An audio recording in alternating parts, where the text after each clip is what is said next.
Alright, today, right now, we're going to do a unboxing of a Nikon FA SLR. This is my first film SLR camera, and I'm pretty excited to start working on them.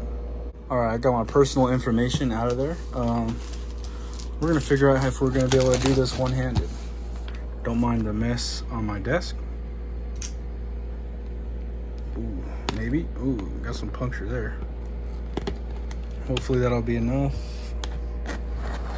And I'm shooting this wide because, well, don't ask me. I'm just making creative liberties here.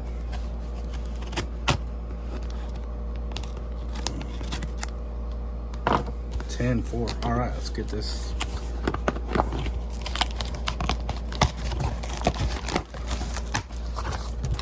Now this SLR is from Japan, because I don't know, it just seems like everything from eBay is from Japan, so that's where it came from. Beautifully wrapped, terrific. At least we know it should work. I'm gonna put y'all down for a minute, maybe pick y'all back up on face view. So I guess there's no changing your field of view on face camera. I'm gonna edit this out. I got here my camera. I didn't get to buy one with the lens because they were quite more expensive than one without a lens. I justified that because I already have a DSLR. It's a Nikon D3200. It's actually my mom's, but you know, she's letting me use it to, you know, get my feet wet with photography.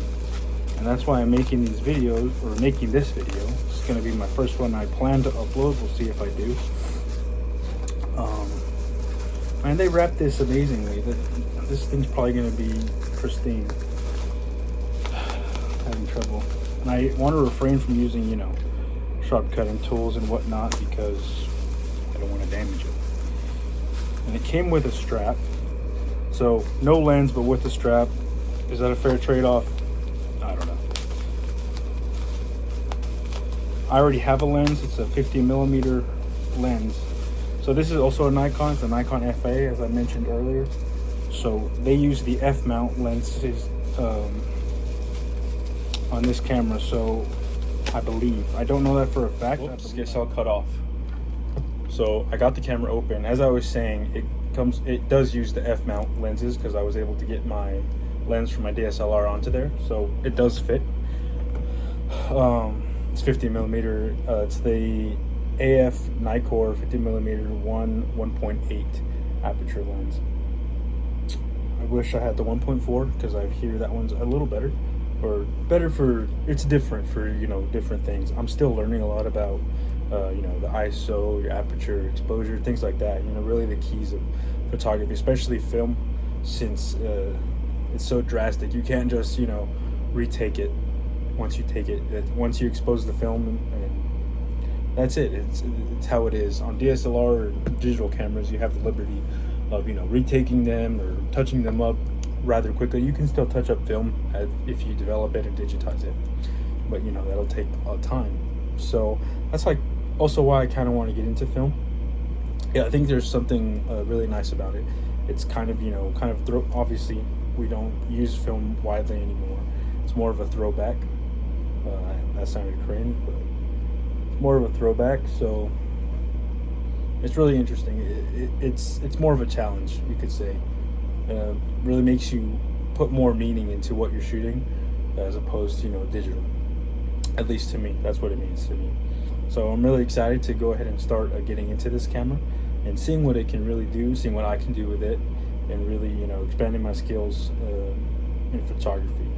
As I said, I'm barely getting into photography. Kind of jumped the gun with getting kind of the better SLR film cameras.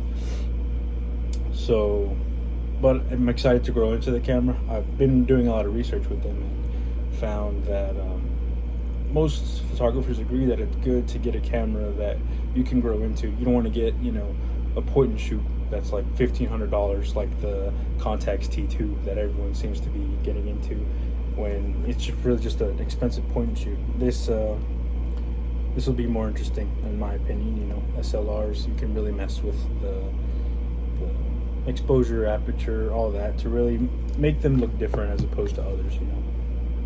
So yeah, that's basically it. That was my unboxing video. This is it, kind of up close, you know. I'm still having trouble opening the film door. I may have to come back and watch a video on that, but it's very well looking, taken care of. You can see here at the top, there's not a lot of, you know, wear and tear on the body itself. It's a, you know, the description said mint on eBay, and it pretty much is. You can see this little dent here at the bottom and some scratches, but for a camera from, I believe these are from the 70s, it's held up very well. It's got a nice weight to it. They're heavy, as I found most Nikons are. I held my friend's DSLR Canon the other day, and it was significantly lighter.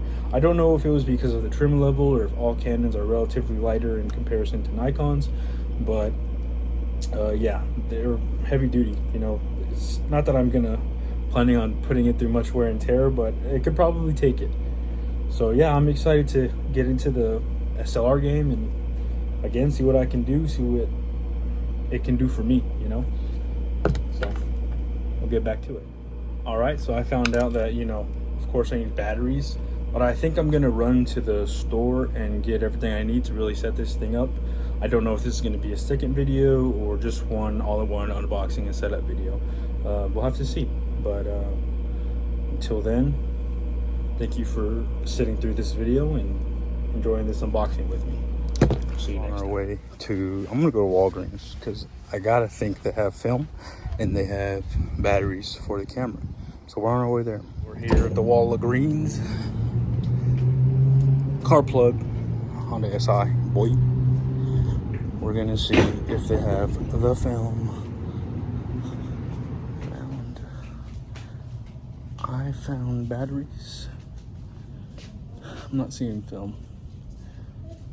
Oh, they have one roll. Kodak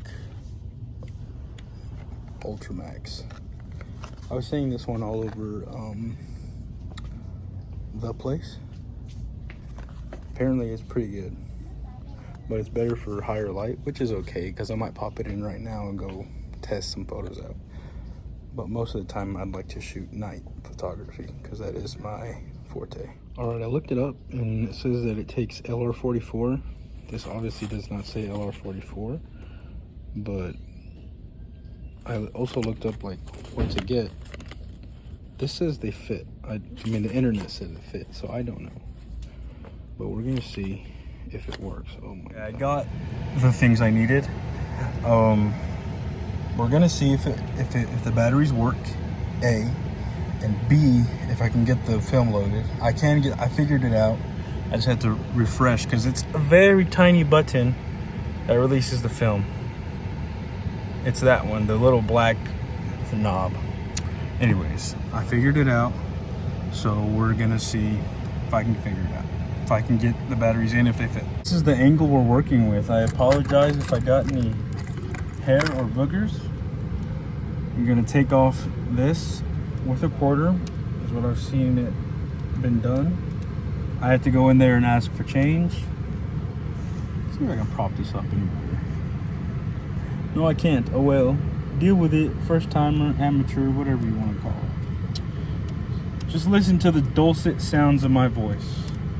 That's a joke. I don't have a relaxing voice. Anyways, so yeah, this is pretty boring. I'm getting this off. So there it is.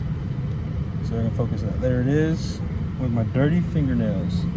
I'm gonna cut them today. Yeah, that was extremely difficult. First, the battery casing was extremely difficult to get into. I feel like they were welded shut with plastic. I had to literally rip it open. Well, I had a knife. I had to tear a hole, rip it even more. It was extremely difficult. They did fit. It did work.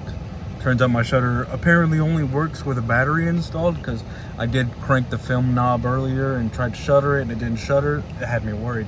But it just fired with the battery installed. So now we get to film the fun part, me putting in the roll of the Kodak 400 Ultramax.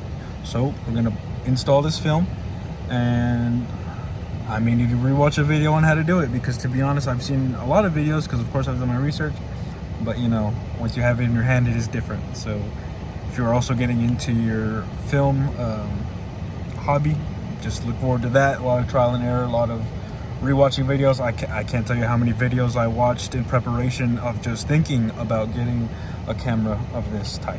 So we'll see that. So we are gonna load the film.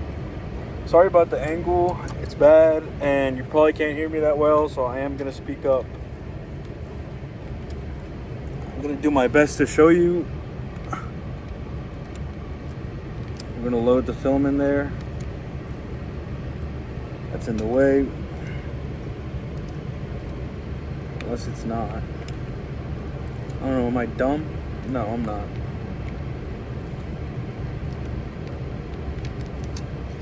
There we go. So you pull the film out.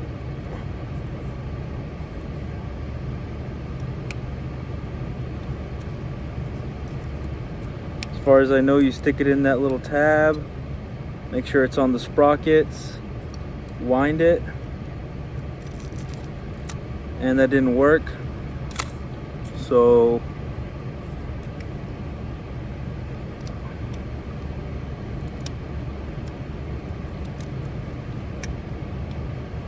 I don't know.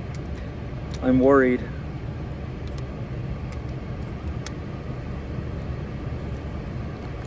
We're gonna figure this out together.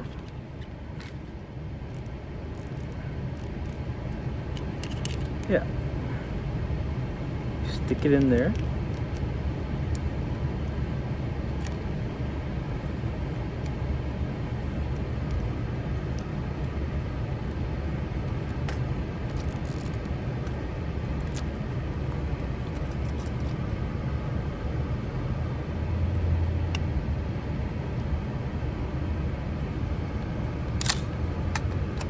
I hope it's catching.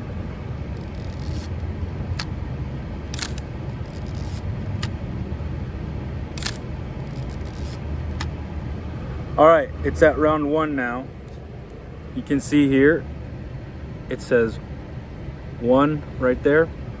Of course, it's backwards because this is a face camera, but we've successfully loaded the film into the camera. Terrific. I think that's gonna conclude the Nikon FA unboxing setup video, just because if I go into, you know, shooting the camera, it may take too much time, and I probably won't be able to do it because I'd like to do it correctly, which would include light metering, which would include using my phone, which I'm currently filming on. So unless I get another camera to film on, or I have help from someone else to film on their phone or whatever camera, kind of a one-man crew, maybe I will elicit the help of my brother or someone else, some of my other friends. But until then, that has been the unboxing and the setup, if you could call it that. I'm gonna apologize for the very bad, you know, production of it. But yeah, thank you for watching again. I know I said that earlier, but thanks again.